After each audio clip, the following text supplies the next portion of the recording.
নমস্কার বন্ধুরা, special magic চ্যানেলের পক্ষ থেকে আপনাদের সকলকে জানাই স্বাগত। আজ আমার রেসিপি গন্ধরাজ মোমো। আজকে আমি এই মোমোটা সম্পূর্ণ নিরামিষভাবেই তৈরি করব। গন্ধরাজ লেবু দেওয়ার জন্য এই ভেজ মোমোটা খেতে জাস্ট অসাধারণ লাগে। আজকে ভিডিওটা ভালো লাগলে একটা লাইক দিয়ে চ্যানেলটাকে সাবস্ক্রাইব করে নেওয়ার জন্য অনুরোধ রাখছি।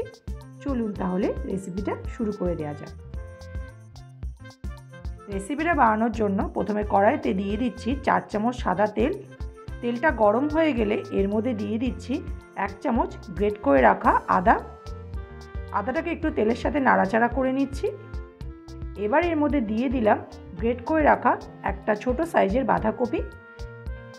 বাঁধাকপিটাকে একটু নাড়াচাড়া করে নিয়ে এর মধ্যে দিয়ে দেব একটা ক্যাপসিকাম কুচি।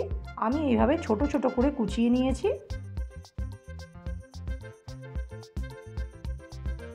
এবার এর মধ্যে দিয়ে দিচ্ছি গাজর। একটা মিডিয়াম সাইজের গাজরকেও আমি এইভাবে গ্রেট করে নিয়েছি। সব কিছুকে একসাথে ভালো করে মিশিয়ে নিচ্ছি। এটা কিন্তু বেশি ভাজার দরকার নেই, 1 মিনিটের মতো ভাজলেই চলবে। এর মধ্যে দিয়ে দিলাম স্বাদ অনুযায়ী নুন, দিয়ে দিচ্ছি 1 চা চামচ জিরে গুঁড়ো, দিয়ে দিচ্ছি 1 চা চামচ গোলমরিচের গুঁড়ো, আর সাথে দিয়ে দিচ্ছি 2টো কাঁচা লঙ্কার কুচি। ঝাল যে যেমন পছন্দ করেন সেই বুঝে দিয়ে নেবেন। সব কিছুকে আবারও একসাথে ভালো করে মিশিয়ে নিচ্ছি। ব্যাস মেশানো হয়ে গেছে। এবার এটাকে আমরা নামিয়ে ঠান্ডা করে নেব। গন্ধরাজ মোমো বানানোর জন্য লাগছে এরকম একটা গন্ধরাজ লেবু। আমি আগে থেকেই একটা গন্ধরাজ লেবুর রস আমি বাটিতে বের করে রেখে দিয়েছি। একটা বাটিতে 1 কাপ মতো আমি জল নিয়ে নিয়েছি। এর মধ্যে দিয়ে দিচ্ছি সামান্য একটু ফুড কালার। আপনারা ফুড কালার পছন্দ না করলে স্কিপ করেও যেতে পারেন। এবার এর মধ্যে দিয়ে দিচ্ছি লেবুর রসটা। লেবুর রসটা জলের সাথে ভালো করে মিশিয়ে নিচ্ছি। মিশিয়ে এটাকে সাইডে রেখে দেব।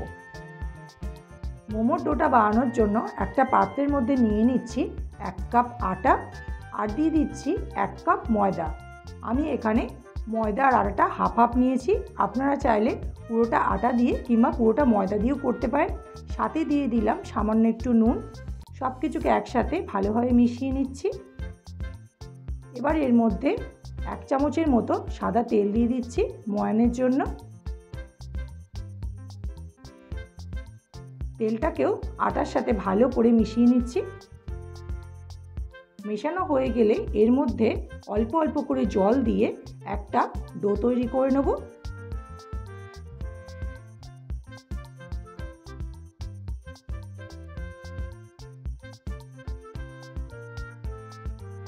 মোমোর ডোটা আমি তৈরি করে নিয়েছি। দেখুন ডোটা এরকম হবে, খুব একটা কিন্তু শক্তও হবে না, আবার খুব একটা নরমও হবে না। এরকম একটা সফট ডো তৈরি করতে হবে। এবার হাতে একটু তেল নিয়ে ডোটার ওপরে লাগিয়ে নিচ্ছি। যাতে ডোটা শুকিয়ে না যায় তার জন্য ডোটার ওপর একটা বাটি চাপা দিয়ে 20 মিনিট রেস্টে রেখে দেব। 20 মিনিট পর ডোটা থেকে ছোট ছোট করে লেচি কেটে নিচ্ছি। লুচির যেরকম ছোট ছোট লেচি কাটা হয় ঠিক সেই রকমই কেটে নিতে হবে। সবগুলোকে আমি কেটে রেডি করে নিয়েছি। লেচিতে ময়দা মাখিয়ে এগুলোকে লুচির মতো বেলে নিচ্ছি। যতটা সম্ভব এগুলোকে পাতলা করে বেলতে হবে।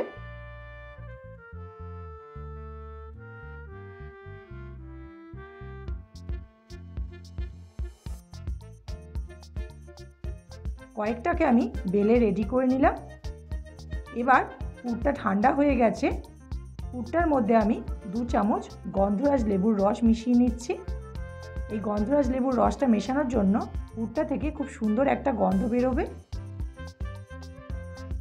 এবার রুটিটার মধ্যে দিয়ে দিচ্ছি 1 চামচ পুর। পুরটা দিয়ে আমি একটা মোমোর শেপ দিয়ে নিচ্ছি। আমার যেটা সোজা মনে হয় আমি সেটা দিয়ে নিচ্ছি। আমি খুব একটা মোমোর ভালো শেপ দিতে পারি না, আমি যেরকম পারছি সেরকম দিয়ে নিচ্ছি। আপনাদের যেটা সোজা মনে হবে আপনারা সেভাবে দিয়ে নেবেন। আর একটা ডিজাইন আমি তৈরি করে দেখাচ্ছি।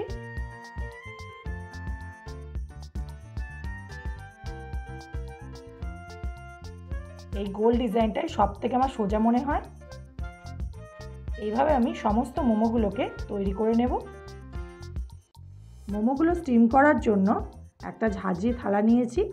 থালাটার মধ্যে সামান্য একটু তেল নিয়ে থালাটাতে ভালো করে লাগিয়ে নিচ্ছি। সমস্ত মোমোগুলোকে থালাটার মধ্যে বসিয়ে নেব।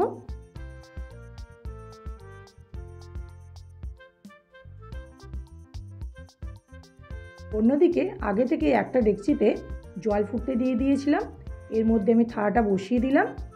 এবার একটা ঢাকনা চাপা দিয়ে মিডিয়াম ফ্লেমে মোমোগুলোকে 15 মিনিটের জন্য স্টিম করে নেব। 15 মিনিট পর ফিরে এলাম, ঢাকনাটা খুলে নিচ্ছি। দেখুন মোমোর ওপরগুলো কেমন চকচক করছে, তাহলেই বুঝতে হবে মোমোগুলো ভালো মতো তৈরি হয়েছে। এই মোমোগুলোকে আমি টমেটোর চাটনির সাথে সার্ভ করছি। মোমোর চাটনির রেসিপি যদি আপনারা দেখতে চান তাহলে আমাকে কমেন্টের মাধ্যমে জানাবেন, আমি অবশ্যই করে দেখাবো। আর এই রকম নিত্য নতুন ভেজ রেসিপি পেতে এই চ্যানেলটাকে অবশ্যই সাবস্ক্রাইব করে দেবেন। আবারও দেখা হবে নতুন কোনো রেসিপির সাথে।